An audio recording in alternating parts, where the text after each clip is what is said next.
want to do your laptop here so you can glance at the screen and glance at the audience rather than having to turn around to look at the screen. Sure. Yeah, we got the power running.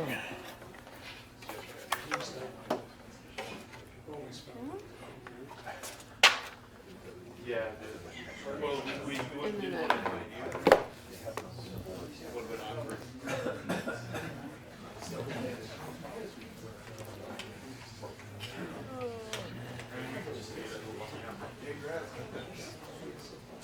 Is that good? Yeah. It's smart. I like it. Now I just have to figure out where I can stand and see the screen and not be blinded. You can angle that. Yeah. So if we move. Yeah, some space here and then some space over there.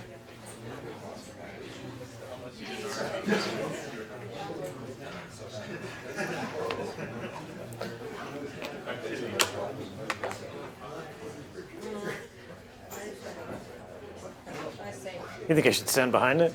I don't know. I was thinking to the side. I don't know.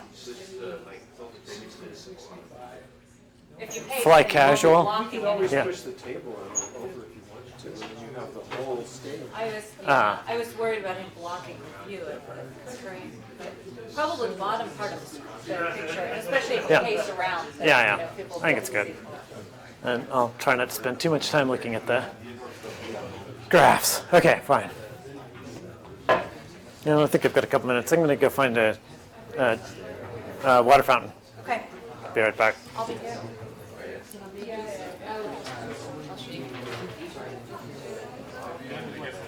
Sorry. Excuse me. So the closest action is over here. This is one of the high points of our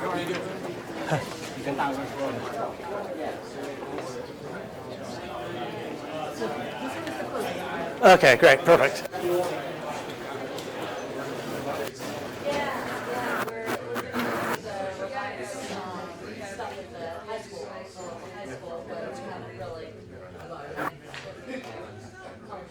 We didn't even think about this. Do you want some water for your talk?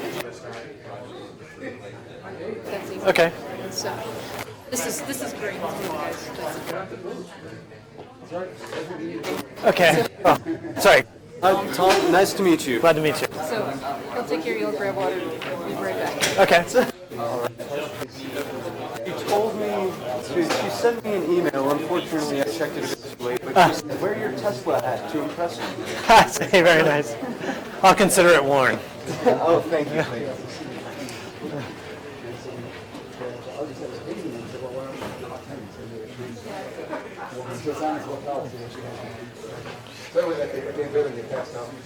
Anything else you can think of? I think we're set. All right. Yeah. So Tom, you could move the table over and even back toward me a little bit, and then have it, here so that you're looking out more Oh, I see. sideways. I see.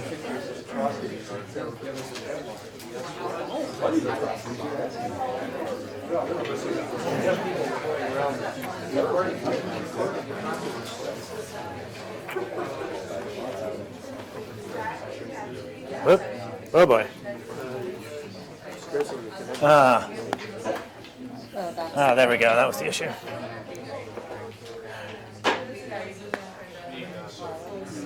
Thing's taking a pretty sharp turn.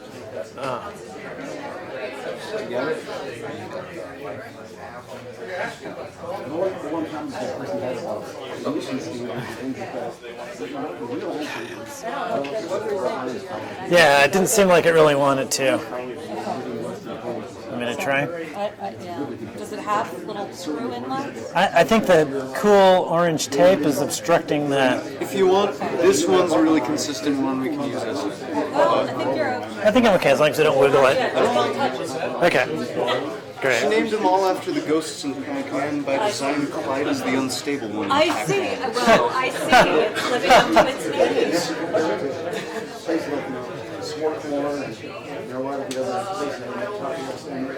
Oh, yeah.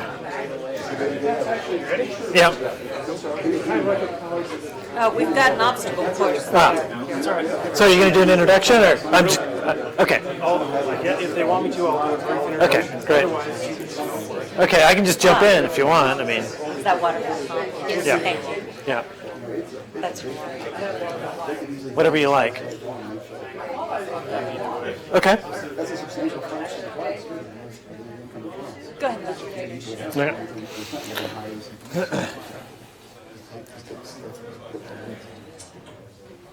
We still have a couple of minutes. Yeah.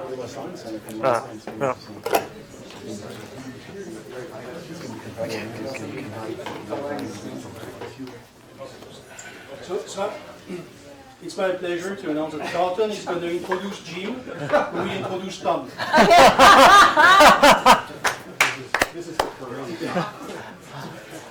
So, as we say, we have a special treat today because we have a College of Science colloquium, which is coincident with the physics department colloquium, and we happen to have the same speaker to hold, which is fortunate because it's in the same room.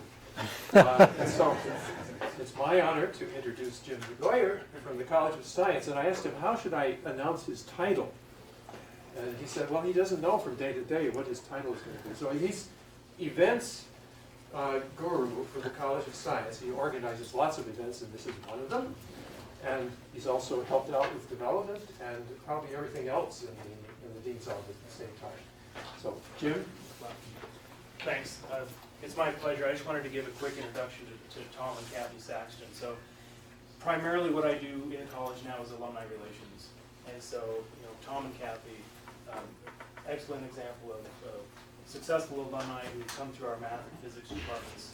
And that provided the background for much of the work that Tom has done since he left the university. So I'll give a quick introduction.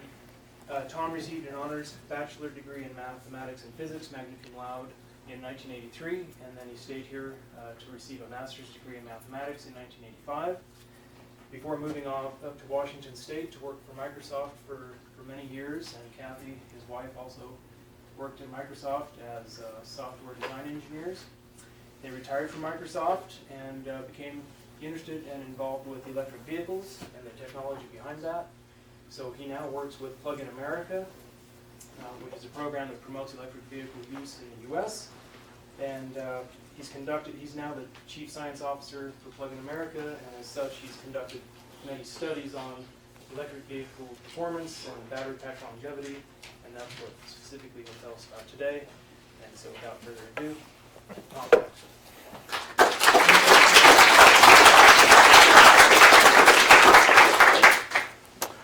Thanks, Jim. Yeah, humble me. Here we go. So, yeah, I'm on the board of directors for Plug-in America. It's a nonprofit organization that promotes the use of plug-in electric vehicles. Does that work? Yeah. Okay, cool. Great. Nice. So, yes, as has been mentioned, I got math and physics degrees here. And then I worked at Microsoft for about 10 years. That's where I met Kathy. Then we were founding partners at a video game company, which seemed like it was going to be fun, but they ended up making a different kind of game than we really wanted, so we left that. And then we got involved with teaching at the local high school. I taught math and computer science, and then Kathy and I founded the first robotics competition team there in 2003, and we ran that team for 4 years. And then after that, we've been doing more work with the state and national organization with FIRST Robotics at several different levels. We also do consulting through a little company called Idle Loop Software Design. And I guess in about 2006, we got really interested in electric vehicles. We put down a deposit on a Tesla Roadster and then got involved in the advocacy community for that. And in 2011, I was invited to join the board of directors for Plug-in America. So that's what got me started on all of this stuff. And so the first thing I want to talk a little about, before we dive into the battery studies, I want to talk a little bit about where electric vehicles are today. So what this graph shows is the blue line is the total number of plug-in electric vehicles sold in the United States since they were introduced to the mass market in December of 2010. So you can see actually we just crossed the 250,000 mark in last month, September, so that was a pretty exciting milestone. And just to put that in context, the red graph is the sales of hybrid vehicles. So that's like the Toyota Prius, the Honda Insight, the first 4 years after they were introduced in December of 1999. So you can see that electric vehicle adoption is running at a much higher rate than hybrid electric vehicles did, and we're hoping that that bodes well for the future. Where's the red line now, though, relative to the blue line? Where's the hybrid? Oh, it's much higher. It's I think they're running in probably millions per year. So yeah, much higher, and I hope that battery electric vehicles get to that point even faster. Yeah. So, you know, I'd like to talk a little bit about what drives the popularity of plug-in electric vehicles. And one reason, perhaps, is this. This is a photo of the temperature inversion in the Salt Lake Valley. Obviously, that inversion gives residents of Salt Lake an excellent opportunity to observe what comes out of our automobiles. And I heard the number 40% of the particulate pollution in the valley comes from automobiles, so that's a pretty big number. Some people might be motivated to drive a plug-in electric vehicle to help reduce that. And of course, there's also global climate change. People are very interested in averting that disaster. So that's another reason people might choose to drive plug-in electric vehicles. But personally, I don't think that's really going to drive mass market adoption. People aren't necessarily going to say, what car should I buy based on how it's going to benefit other people. So what does drive that steep line? And I have three things that I want to talk about. First off, driving an electric vehicle is more fun than driving a gas car. And since this is a physics crowd, I'll talk more about that and less about the photos. What makes driving an electric car more fun? And it's all about the torque curve of an electric motor. Turns out a gasoline engine is actually a pretty poor way to power a vehicle for a couple of reasons. One is at the left edge of that graph. So the red line, that's the torque curve for a Tesla Roadster. So that shows you how much torque you can get out of the motor starting at 0 RPM and then running up to the red line at 14,000 RPM. And the most interesting part of that graph to me is that I'm getting maximum torque at 0 RPM.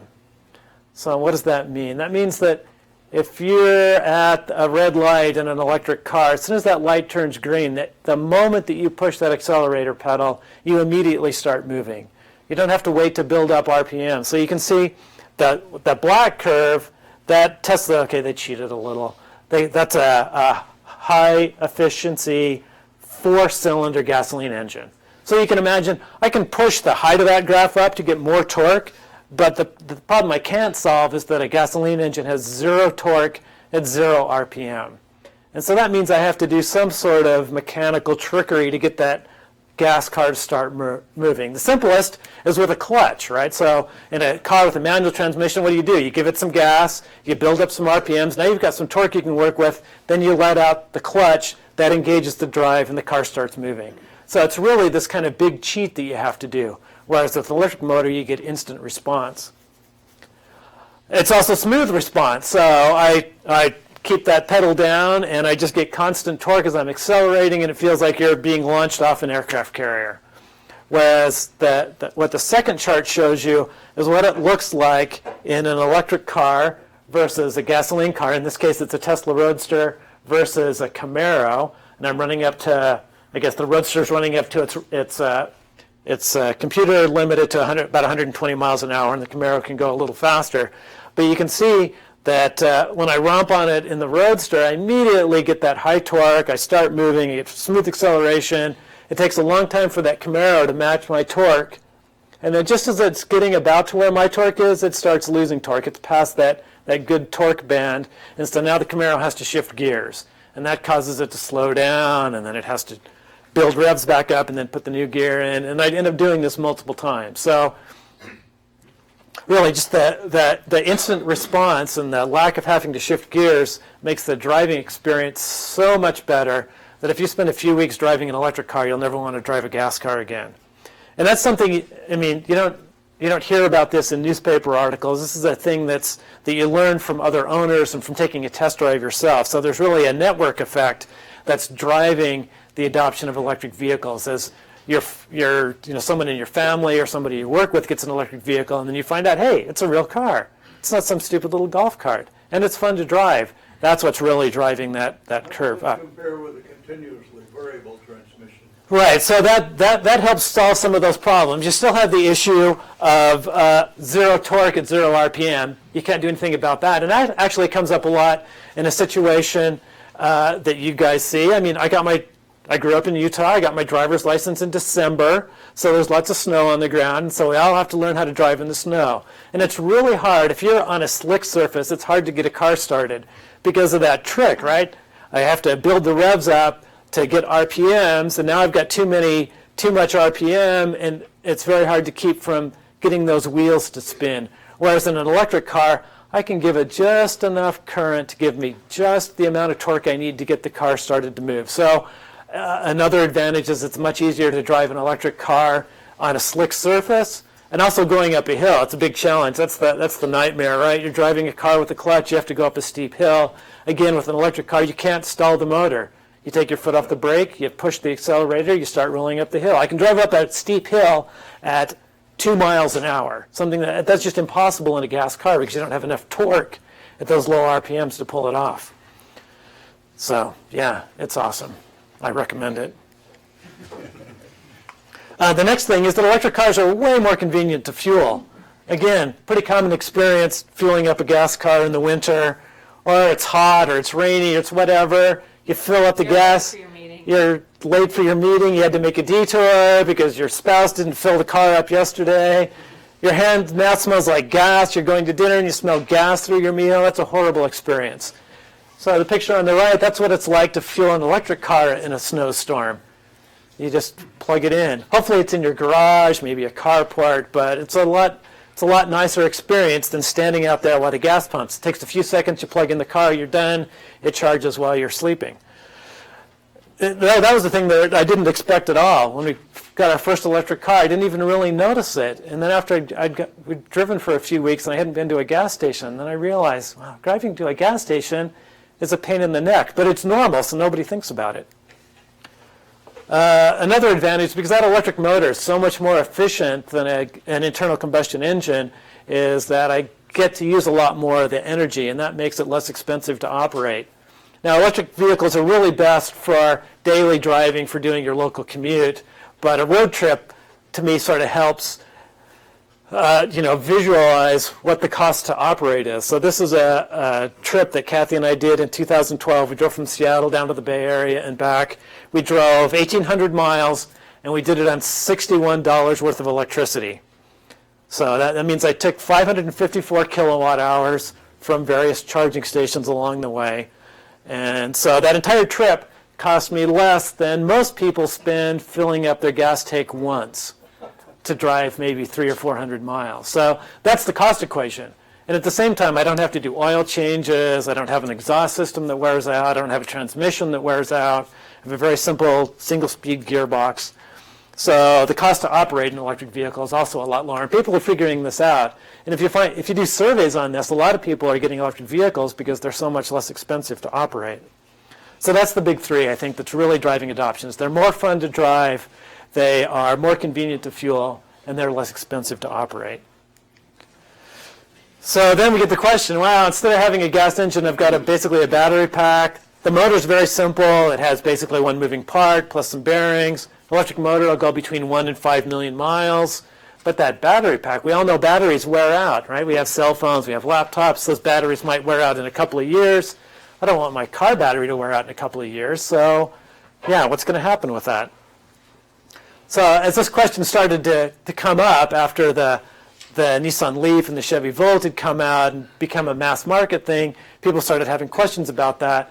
So one of the first studies I undertook for Plug-in America was to start studying what the real driver experience was for electric vehicles, and I surveyed 4 vehicles. The old Toyota RAV4 EV that was made just for the California market, the Nissan Leaf, the Tesla Roadster, and more recently the Model S. So now we've got lots of laboratory data about what happens with batteries. If you charge and discharge at this rate, then you get this sort of a capacity lifetime curve over that many pack cycles, and you want to keep it this temperature or that temperature. There's all these factors that we want to think about. And the first three, so you don't want to do a high charge rate. You don't want to charge the battery up past its safe capacity, even up to its rated capacity, because the higher the state of charge you use, the quicker the battery wears out.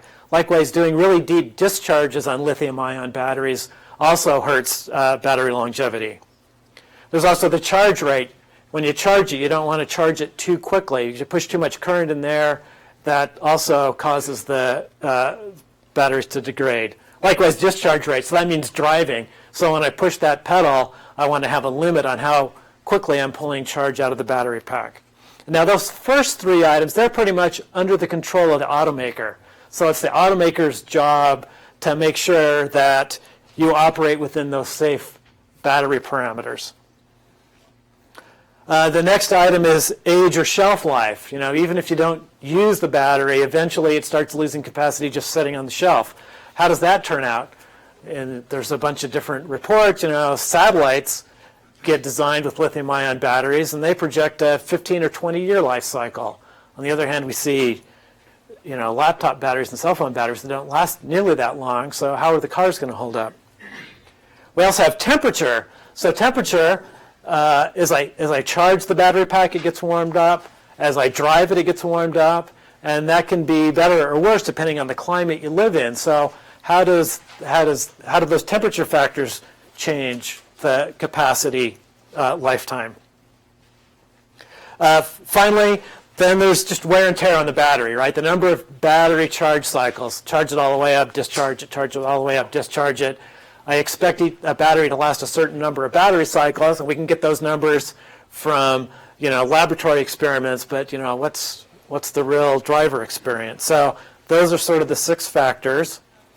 And the first one I want to talk about is battery cycle. So what do I mean by a battery cycle? First off, that means I charge the battery all the way up, I discharge it, and then I charge it back up and discharge it. Each time I go through that cycle, that's one discharge cycle. Pack capacity is measured in kilowatt hours, so it's an energy unit. And different cars have different size battery packs. So the Nissan Leaf has about 22 kilowatt hours of usable capacity. The Roadster has 55 kilowatt hours. The Tesla Model S has either 60 or 85 kilowatt hours, depending on which model you get. And of course, I'll just mention that in an electric car, you don't drive it up to 100% and then drive it all the way down to 0. Typically, you're going to be using just the middle part of the battery. But that gives me a sort of a standard metric where I can judge these different cars and come up with the same basis. And so in order to count battery cycles, what I want to do is I want to know how many kilowatt hours have been cycled through that battery, and then I'll divide it by its capacity size, and that'll give me an idea of the number of times that battery's been cycled. The way I can get that is that the trip meter on these vehicles will often show you some sort of energy use number, watt hours per mile or miles per kilowatt hour. So I can use that number and then multiply it by the odometer, and I can get some idea of how many kilowatt hours have been pushed through that car in its lifetime.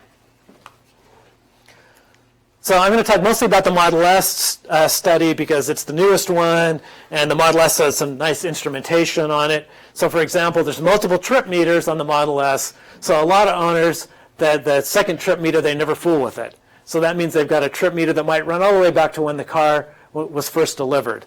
And so one thing I ask on the survey is I tell them, on your longest trip meter, how many miles have you driven and how much energy have you used? So I can figure out how many watt hours per mile they've used over that lifetime. And you can see I've got pretty amazing data. I've got many trip meters that are showing more than 5,000 or 10,000. Looks like the average is about 20,000. So among the Model S owners that I've surveyed, they've got 20,000 miles on their trip meter, and that shows me their watt hours per mile. And that's not just the commute that I did this week. That's over some substantial, if not the entire lifetime of the vehicle. Represent all of the Model S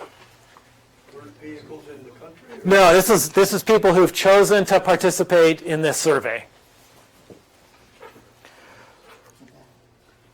So the other thing I want to know is I want to know how that battery capacity has changed over time. So I need to know what that battery capacity is currently. And Tesla has really nice instrumentation.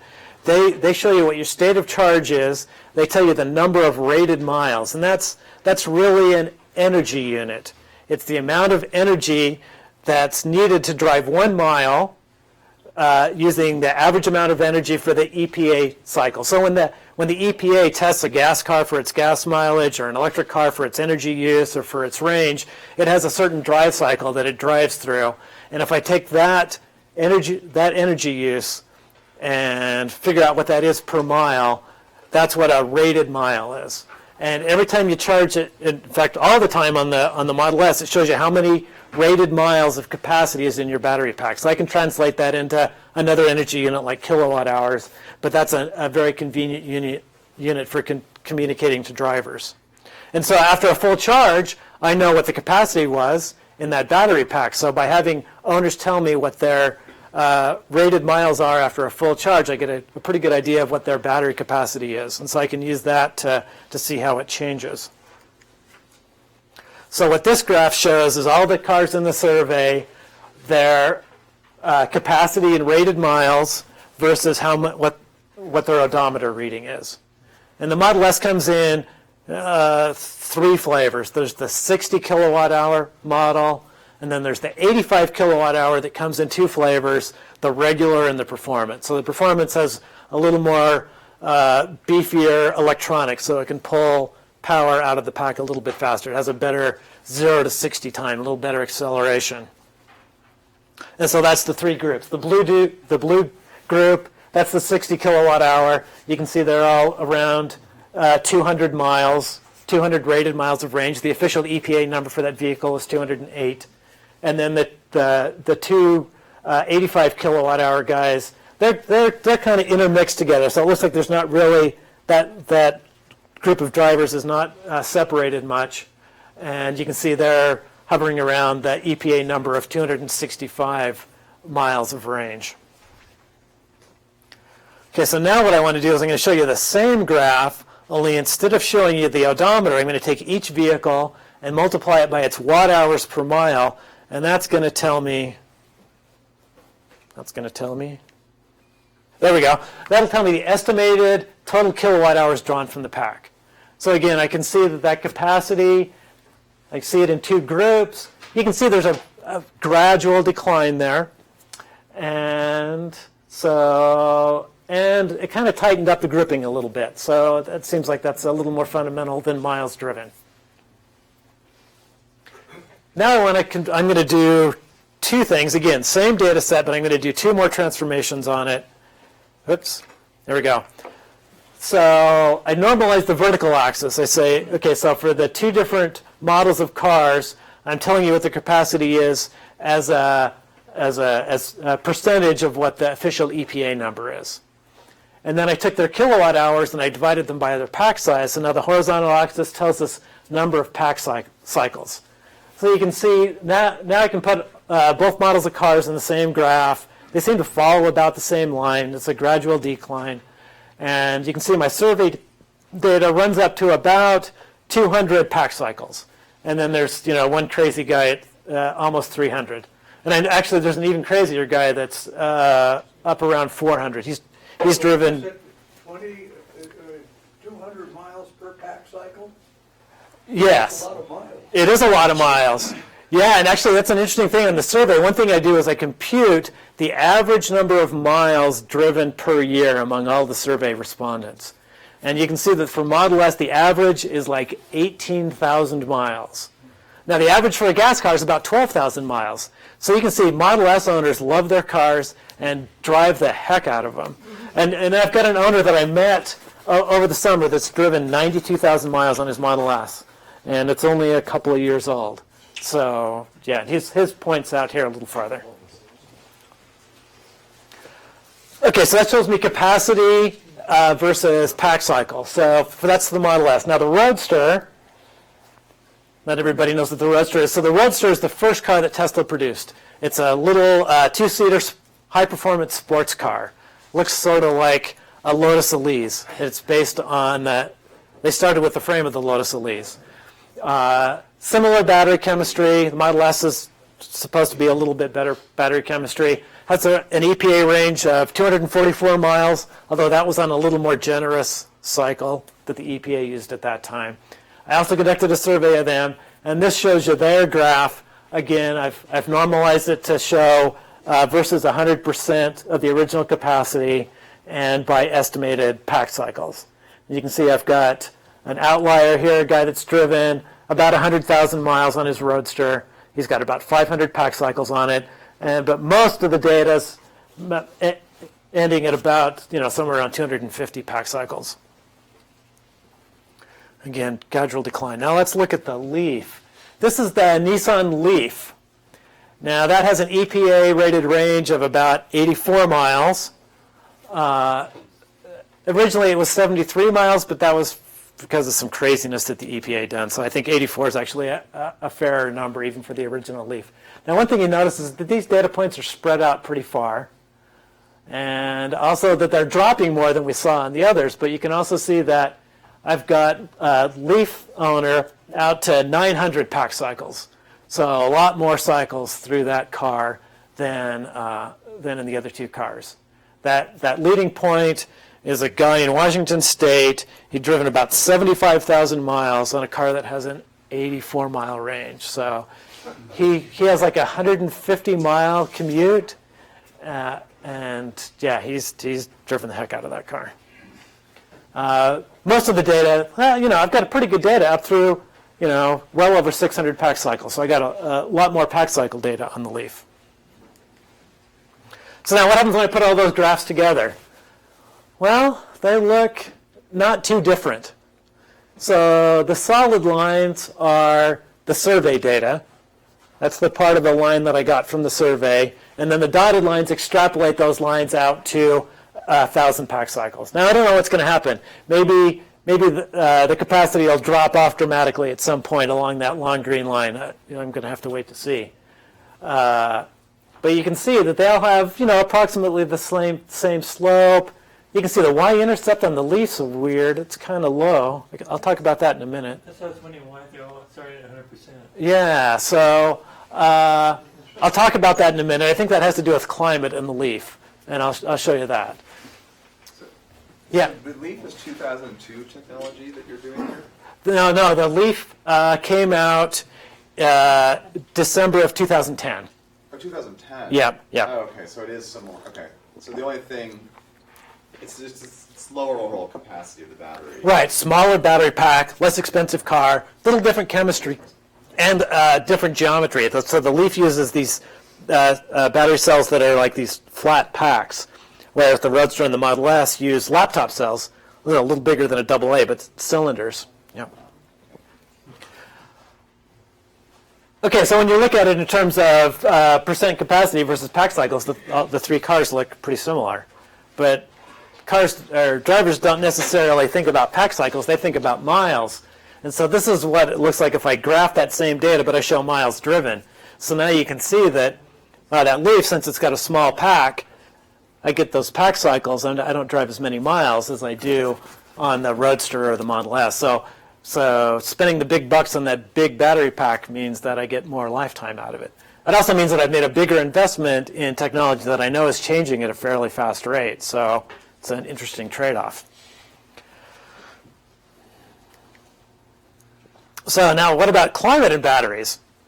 There's a big difference between the Tesla cars and the Leaf. The Tesla vehicles use active thermal management. So they circulate a fluid through the battery pack, and that can be used to heat the battery pack when it's cold, to cool the battery pack when it's hot, and at all times to keep all the battery modules at about the same temperature, so I get consistent performance, and that helps me get sort of maximum usable capacity out of the battery pack.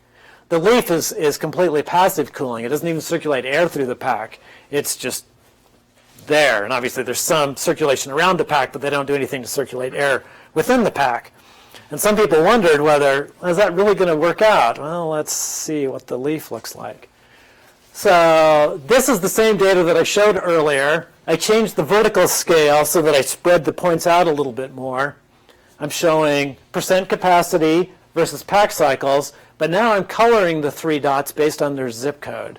So what I did is I took each survey record, I looked at their zip code, I looked up what their average high temperature in the summer was, and I used that to color the dots. And so the blue dots, those are leaves that are in cool climates. And you can see they have a lot of capacity relative to the other groups for a given number of pack cycles. The green ones are in more moderate climates, and the red ones are in hot climates. And you can see those red vehicles are definitely losing capacity faster than the others. So there's a pretty compelling case that the Leaf battery pack does not do super well in hot climates. The good news is they just introduced a new pack starting with the 2015 models that they're starting to sell now that's supposed to be more heat tolerant. So we'll be very interested to look at the survey data from those cars in about a year or so to see, in fact, how well they do hold up. Must be retrofitted in the older cars? Yes, and actually Nissan's done a few things. They've been very responsive to this issue. When owners in Arizona started noticing this problem, Nissan actually worked with the user community. They pointed people to my paper that discusses results about the Leaf. They funded some test drive to actually see how the state of charge measurements compare with actually real world range. So they took a bunch of Leafs and had them drive. They charged them up all the way and then drove them until that they ran out to see what the real range was. They also, about the same time, shortly after I sent them my paper for them to review, they miraculously came out with a new warranty. They actually added a capacity warranty. So they say if you lose more than 30% of your pack capacity within 5 years or 60,000 miles, then they will fix your battery pack for you.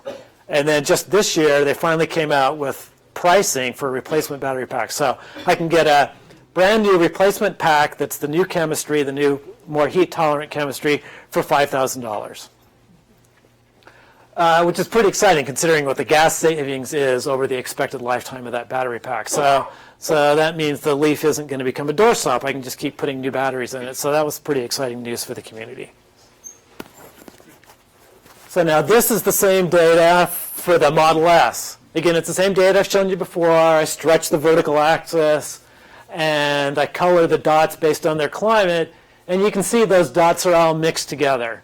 I'm not seeing the separation of the cool climate cars from the hot climate cars.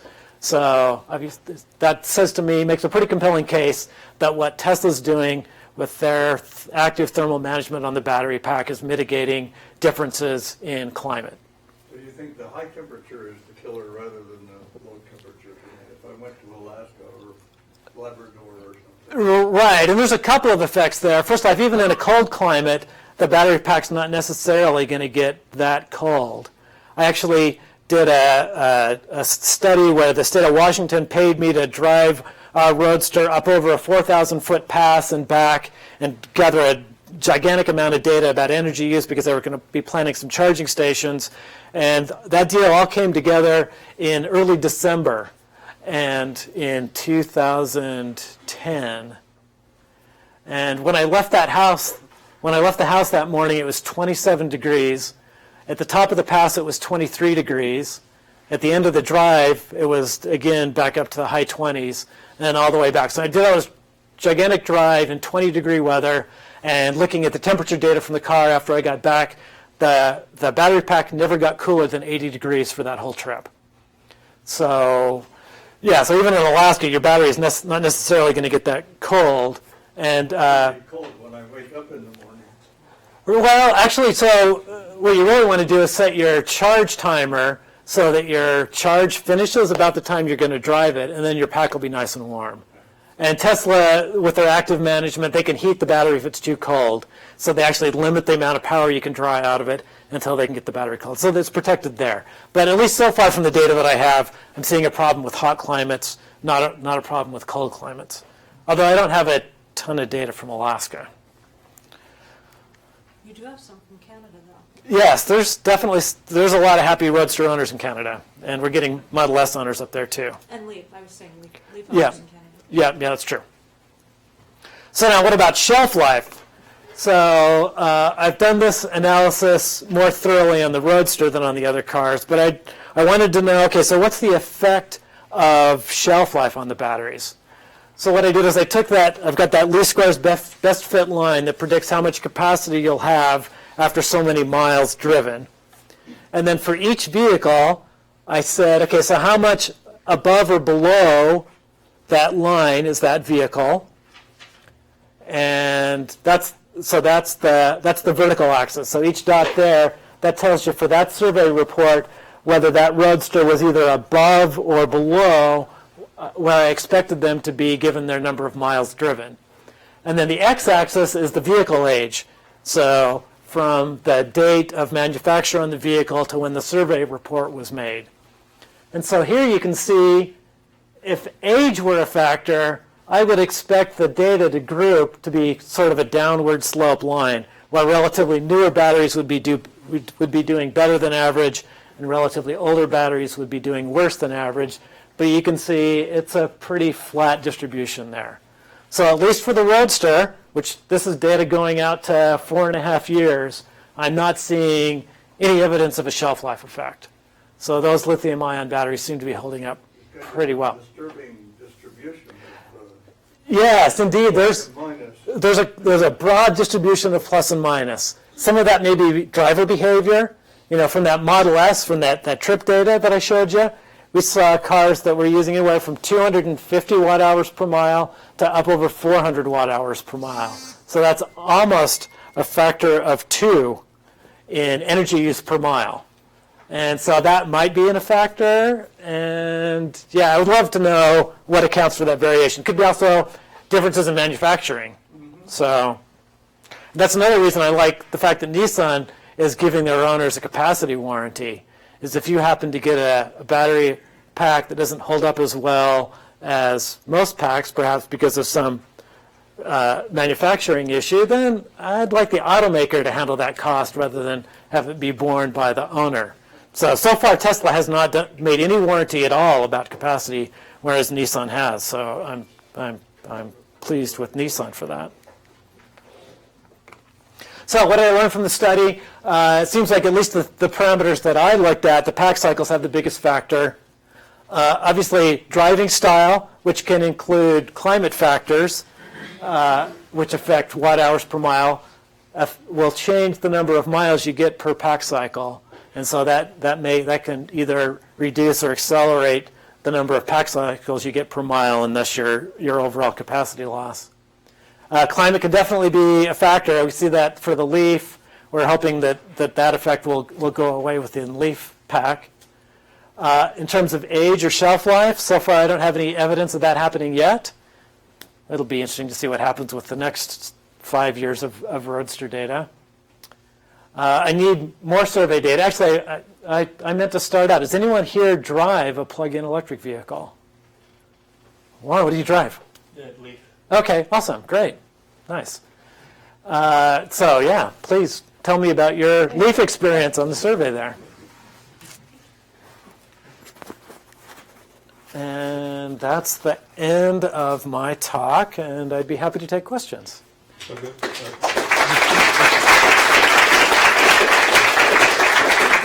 A comment and a question. Yeah. The comment is that the distance you can drive any of these vehicles is completely inadequate for people in Salt Lake who want to go to neighboring state capitals, Yellowstone or southern Utah, number one.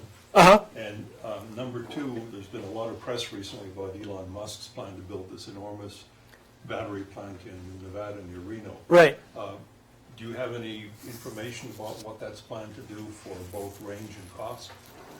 Hopefully it'll increase the range and decrease the cost. I mean, that's the plan. Yeah. And that continues to happen at a pretty steady rate.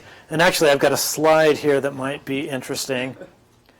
So, you're right, driving a Leaf to another state capital is pretty impractical. But this is the map of Tesla supercharger stations. So these are stations where I can stop in a Model S and go from 0 to 80% charge in about 45 minutes. And you'll notice that Utah has 7 of those stations. On I-15. Yeah, Doesn't help from over Yellowstone. right. And Over at 7. There's one it's along I-72. right, and so that's what the supercharger network is supposed to look like in 2015. So I'll answer your comment in a couple of ways. First off, almost all of our driving is local driving. So if you're a multi-car household, I think one of your cars should be a plug-in electric vehicle, and you will love it. If you're a single-car household, I would actually not recommend a Leaf. A Model S, maybe. It's a pretty expensive car. Maybe you don't want to spend that much money on a car. So if you're a single-car household, probably not. But if you've got a multiple-car household where one of them is used primarily for commuting, then use that. That'll be the car that the people in the house will most want to drive. And then you'll use your other car to make longer trips. On the other hand, people that can afford the Model S will soon be able to drive pretty much anywhere in the country. And people are doing. A friend of ours just drove 11,000 miles last month going to the East Coast and back. And for a user conference, there were I think about a dozen East Coast Model S owners from Florida up to New Jersey that drove all the way to Monterey in California and back on these supercharger stations that are fast and convenient and free. So they drove all the way across the country and paid $0 for fuel. So pretty fun. I think you had your I hand was up. wondering on the supercharger stations, what is the consequence for the number of cycles in your battery's lifetime? Does it reduce that faster? Sure, you're going to do more cycles faster. Now, Tesla's interesting. For the big battery pack, they have an 8-year warranty and unlimited miles. So they guarantee your battery pack will keep working no matter how many miles you drive it in that 8 years. On the other hand, they don't have a capacity warranty. So what does that mean? If I'm down to 10 miles of range in my Model S, are they going to take care of me or not? It'd be nice for them to tell us. But what are the numbers on how much you lose in capacity as a function of number of supercharges? I haven't studied that. That's in the survey. So I asked people, how often do you do a supercharge? The car's so new, I haven't really looked at that. Tesla must feel pretty good about it, or they wouldn't be putting in all these stations and giving that unlimited warranty. But that's an open question. Yeah. Yes, sir. So what are the considerations in terms of scaling these things up to big honking pickups and SUVs and Red America style cars? Yeah, so there's a company called Via Motors. They make a plug-in hybrid similar to the Volt. It's a full-size pickup truck. They're marketing mostly to utilities, and the idea there is that for short trips they can drive on all electricity, which greatly cuts their fuel costs. And then they do some other tricks. For example, they can run the gasoline engine as a generator and supply power. So you can go out to some work site where there's no power and then run all of your power equipment off of 240 volts coming out of the truck. So they're really taking advantage of the battery and the generator being on the vehicle and making it a utility vehicle. So they're not in the mass market yet. I wish they were. Tesla's moving up to an SUV. So the Model S is out now. Early next year, they have the Model X, which is more of a SUV crossover sort of vehicle. It'll address that. We'll get there. Every time we add another model of vehicle, then it broadens the reach of electric vehicles. But yeah. Oh. Okay. Yes, sir. So is there any experience of these batteries catching fire? To the best of my knowledge, there have been a total of 4 fires, all involving the Model S. 2 of them were places where somebody had dropped something equivalent to a tow hitch, a trailer hitch on the road, and a Model S ran over this big heavy piece of metal with pointy bits, and it punctured the battery pack. And the car says, hey, there's something weird going on with the battery pack. You should probably pull over. They pull over, and then smoke starts rolling out of the vents on the side of the car. So very calm, nothing like a gas car fire. The other 2 involved very high-speed collisions. There was one in Mexico where a guy went off the road and threw a wall at 100 miles an hour. There was another one in California where somebody stole a Model S from a Tesla service center. They were driving over 100 miles an hour on city streets and didn't make a curve, went through a pole, it cut the car in half, and yeah, that resulted in some fires. But far more... It's going to happen in my garage. Oh, no. It seems very unlikely to happen in your garage. I think a gas car is much more dangerous. There's something like 100... Incredible that we drive around with that kind of stuff. I know, you put 20 gallons of gas in the same room where you have a pilot light. That is insane. And there are over 150,000 gas car fires per year in the U.S. alone. Yeah, I'm much happier with a battery pack in my car than a gas tank. Yes, sir? So is there a difference in battery longevity depending on how much you charge? If you charge to 100% every time, is battery life shorter? And I think I've seen that with computers, laptops. It's recommended not to charge 100% all the time. Right.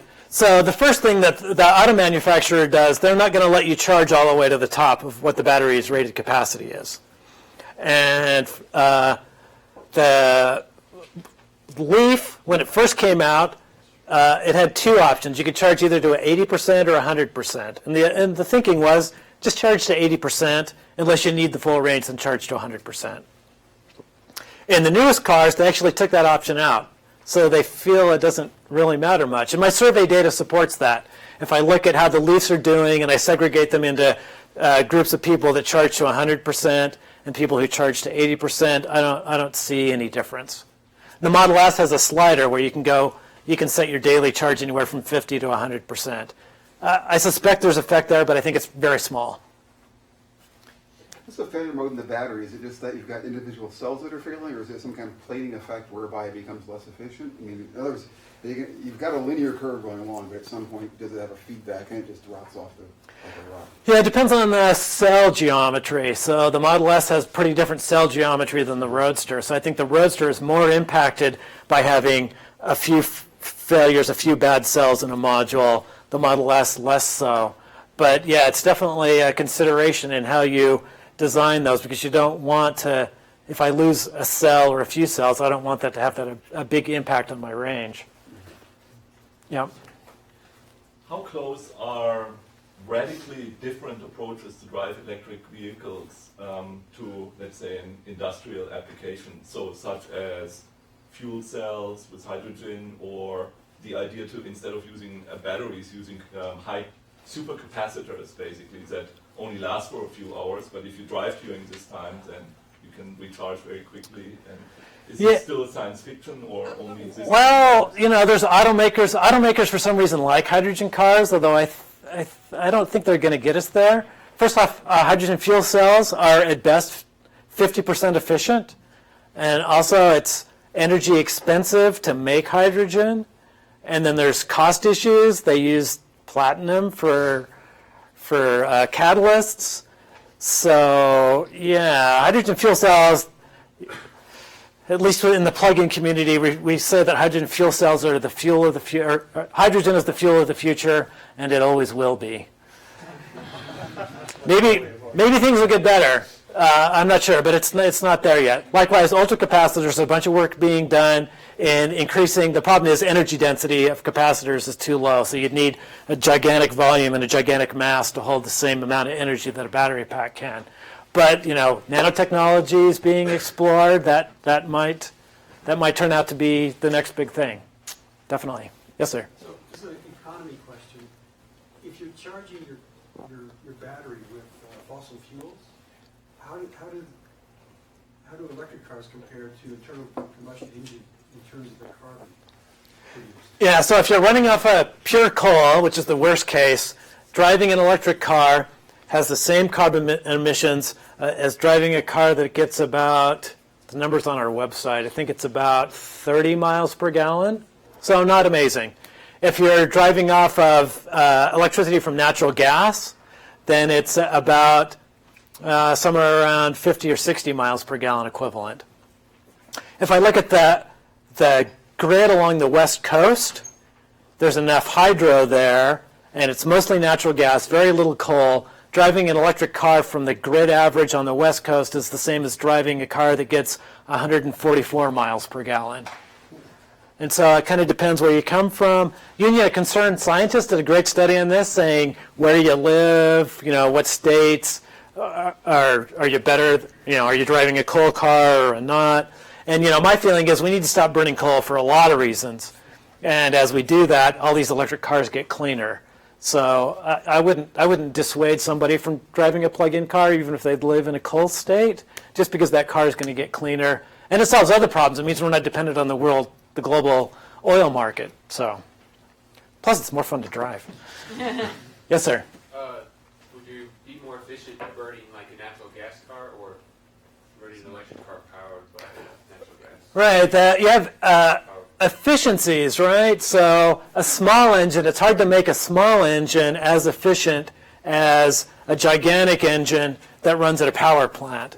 So if I'm burning that natural gas at the power plant, even with the transmission losses, I'm better off with the efficiency of the battery electric car rather than running a small internal combustion engine on the car. The thing is that an internal combustion engine has a peak efficiency at a certain RPM and a certain horsepower, and a generator is going to run only at that peak efficiency. Whereas a gas car, you're constantly running over this big range of RPMs. You're never going to get anywhere near what the maximum efficiency is out of your car engine. Whereas a battery uses like 90% of the energy that's in the battery pack gets applied to the wheel, compared to like 20% of the energy from an internal combustion engine. So you really want those engines to be big engines running super efficiently rather than in these little tiny mobile engines. There is another issue with that. The heat is lost in the small engine. Right. The heat might be used in the power plant. Right, so you can do cogeneration things where I use that waste heat to generate more energy. Absolutely. Yeah. Yes. Can you make any extrapolations to battery life on hybrids? I realize that most of them are a manganese cell as opposed to lithium, but any data that gives you any info on that? Yeah, I haven't really collected data on that. There's a couple of interesting things. So those are mostly nickel metal hydride batteries. And because California drives the country on this, the California Air Resources Board, because that battery pack has an impact on the emissions of the vehicle. So if I drive a Prius hybrid and my battery loses capacity, so now I'm just driving on pure gas, then I'm not getting the emissions that I'm expecting from the EPA numbers. So California required the automakers to put a 10-year, 150,000-mile warranty on their battery packs and hybrids. And so that set a pretty high benchmark for how long those battery packs last. And Kathy and I own a 2002 Toyota RAV4 EV. It's an all-electric version of the RAV4 that Toyota made for the California market. It has nickel metal hydride batteries. It's 12 years old. Ours has 71,000 miles on it, and we're getting still about 100 miles of range on it, which is about what it got when it was new. And those cars are lasting. There's like 300 of them in private hands. Those cars are lasting somewhere between 100,000 and 150,000 before they need their battery packs replaced. So that nickel metal hydride chemistry is actually pretty cool. Unfortunately, Chevron bought the patent and buried it. We're looking forward to that patent expiring, I think, next year. Yeah. If you do a comparison of a car that has driven, say, 10,000 miles a year, and you include the cost of a replacement battery at some point, how do those numbers work out? Yeah, it's pretty hard to quantify that because until Nissan announced pricing for their replacement battery pack this summer, I couldn't tell you what that replacement was. We know that the cost of the battery packs keeps increasing and the chemistry keeps improving, but we haven't had that number. So now with the Leaf, it's possible to do that, and I need to do that. So, my back of the envelope calculations have always said that the savings that I get over paying for gas is going to make up for that replacement cost of the battery pack, but now I'll be able to put real numbers to it. Yes. So when you say that driving these cars are much more fun than gas cars, and you give comparison of Camaro and one of these cars, so one of those dips where the shifts, right? So it's, ideally when I see that graph, I understand that it's only great to drive it if you're driving from 0 to 10. Because after that, when you keep shifting, right, that graph goes up for a gas car. Okay, cool. Let's go back to that graph for a moment. I love that graph. And I've seen this drag racing. I've drag raced that Roadster against some pretty high-powered gas cars, and it's fun. They'll dump the clutch, and they'll maybe get off the line ahead of me, and every time they shift gears, I gain on them. So it's pretty interesting. So you can see the Camaro, so right, the Roadster's the yellow line. You can see I'm getting more torque all the way up until about 54 miles per hour. Strictly more torque out of that electric motor than out of this high-powered Camaro. And so then the Camaro gets a little bit ahead of me, but then they have to shift gears. So I'm guessing up past 70 miles per hour, the Roadster totally wins. And, you know, all the fun to be had driving is typically between 0 and 70 miles per hour. You really don't spend much time driving out here.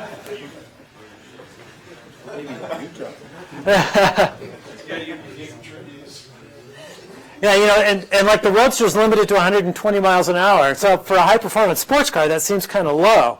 But I've never had it going that fast. On the other hand, it'll go from 0 to 60 miles an hour in 4 seconds.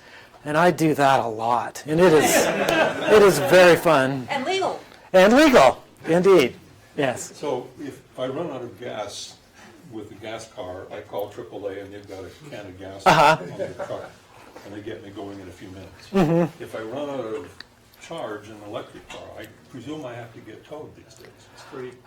Depends, right? So some of the automakers give you free towing, so that's kind of cool. In the Seattle area, AAA has a tow truck that has DC quick charging on board, so they can come and give you, 5 minutes of charge or 10 minutes of charge, and that'll get you 10 or 15 miles, probably get you home. So there are solutions to that. On the other hand, I've run out of gas in a gas car. We've been driving electric since 2008. We've never run out of electricity in an electric car. You have to pay attention, but that's true. I mean, I see this all the time. I see somebody walking down the freeway on the shoulder with a can of gas, and what I say is, that guy did not start with a full charge this morning. 'Cause that's a problem I'm just never confronted with. My car is fully charged every morning. I never leave the house with a quarter of a tank of gas. And so, in theory, it's a concern. In practice, I think it's not that big of a problem. So what's the economy? I always imagined instead of all these charging stations, they would make cars with removable batteries. You just slide the old one out, put a new one in, you're off in a minute or 2 minutes, whatever it takes. Right. They've talked about that technology. Personally, I don't think it's that big of a deal. First of all, we do basically all of our charging at home. But for a cross-country trip. Right, so for a cross-country trip, so say you're driving your Model S across the country, you just drove 200 miles, so you've been in the car for 3 hours. Frankly, for safety and biological reasons, it's good to get out of the car for a half an hour, get a snack, go to the restroom, stretch your legs, and now you've got enough charge in your car that you can do it again. And how many times are you going to do that a day? So yeah, you're right, maybe by the time you pull off of the freeway, go to the gas station and fill up. Maybe the fill up only takes you 5 minutes, and then you get back on the freeway. You've probably lost 20 minutes, and maybe you lose 40 minutes when you do that in a Model S. I don't think it's that big of a difference, and I think it's a lot healthier way to drive. Yes, sir. What is the procedure of the impact to the environment, the disposed battery after its life? That's a great question. So lithium-ion batteries are actually landfill safe. There's nothing in there sufficiently toxic that makes it illegal to dump them in landfills. So I could just dump my battery pack in a landfill. Now that'd be pretty stupid for the same reason that the 12-volt battery in your car, right? Whenever you buy a new one, you don't throw the old one in the trash. You turn it in, you get a core charge back because all of the lead in that battery is pretty valuable. It's also pretty nasty for the environment. So the same thing will happen with lithium-ion, or with the lithium-ion batteries, where most of that battery pack is going to be recyclable. So there'll be a significant value. So those things are not going to be dumped in landfills. But even if they are, it would not be a level of harm. Do you see any kind of memory effects in the batteries if you don't always do the full charge cycle? Do you have any data on that? Yeah, so it's nothing like NiCad batteries. So we all learned about the memory effect with NiCad batteries. I don't really see that effect. I think there's some issue with the software. When the software estimates how much capacity is in the battery pack, if it hasn't seen the top or the bottom of the pack for a while, then I think it loses accuracy in estimating what the capacity is. I don't think that batteries lose capacity, but I have seen effects where, the apparent capacity of the Roadster will go down a little bit, and then I'll go on a road trip and I'll charge it all the way up and drive it relatively low, do that a couple of times, and then I'll see it come up. So I think that's a more of an instrumentation thing than a capacity loss. What are your predictions for batteries in the future? They've been getting better at about, say, between 6 and 8% per year for the last decade. Just with lithium? Just with lithium, and I think that's going to continue. And I mean, there's lots of work being done and little tweaks to the lithium chemistry. There are other chemistries that are being looked at. There are things like ultracapacitors that are being looked at. I think we'll continue to see both small improvements and occasional larger improvements in what the best battery chemistry is. There's nothing specifically on the horizon? No, every few weeks you hear about some lab at some company or university that has this new battery that's going to be awesome in 10 years. And, probably most of those will never be commercialized. But it only takes a few of them to keep driving that cost curve down and the performance curve up. Yeah. Yes, sir? It's a related question. Do you have a prediction for when this sort of technology will be affordable for very low-income families? For a very basic family car that maybe has a range of 200 miles, $20,000. Yeah, so that's actually a big issue that Plug-in America has been working at, and the state of California is thinking about, because California has, in addition to the federal tax credit, there's a California rebate. And they notice that most of those numbers go to affluent families. Well, that's not a surprise, because poor families don't buy new cars. Never mind that the Model S is expensive.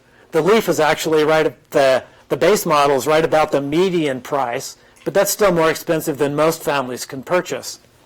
The interesting thing is that the cost to operate an electric vehicle is so low that a lot of people in lower incomes also tend to drive older cars that have poor fuel economy, and they tend to have longer commutes.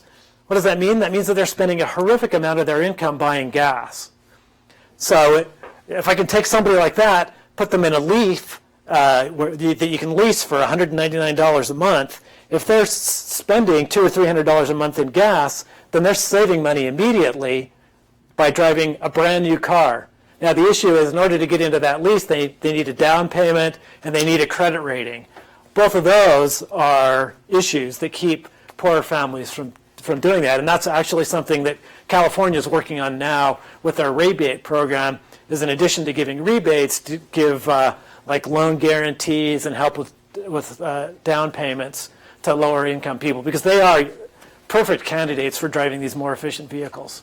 And we often see that California drives the rest of the nation. Yes, so California figures out how to do these, and then the other states do it better later.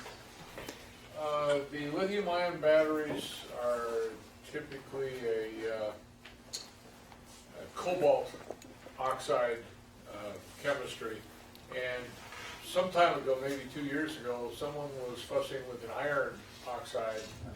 Doesn't apparently have quite the energy density, but it also doesn't burn when you stick an ice pick into it. Right, so I think the Leaf is using a lithium-ion iron phosphate chemistry. Lower battery chemistry, less volatile. Tesla is using some variation on the lithium-ion cobalt, higher energy density, but more risk of a thermal event, as they say, which they mitigate by their pack design. So I'm thinking we're probably... I think we should thank you once again for the discussion and the wonderful talk.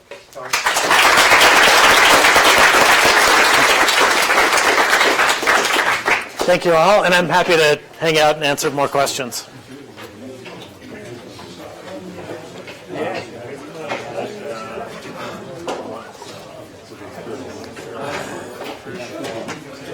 I'm Dave Keita. I was chair before Carleton. I'm the dean of the graduate school. Oh, okay, cool. So. Cool, and I heard you're the one that got the university involved with FIRST Robotics. Oh yeah, yeah. Excellent. Not at the university, but also the state too. Oh, okay, cool, great. Before we did it, there was only like one